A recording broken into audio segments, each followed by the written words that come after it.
Hey there, Oliver from Vintage Tools. Today I want to show you this nice pair of PolyGram compressors.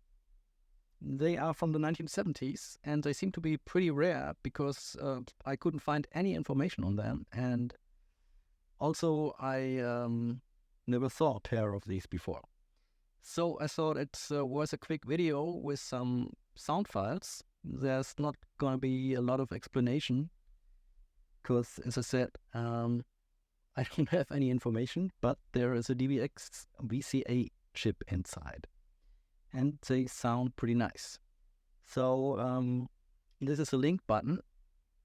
All the controls on the left side will also affect on the right side. You will see this when you look at the LED meters. The rest is pretty self-explaining. I will just turn some knobs, give you a listen. That's all. Bye.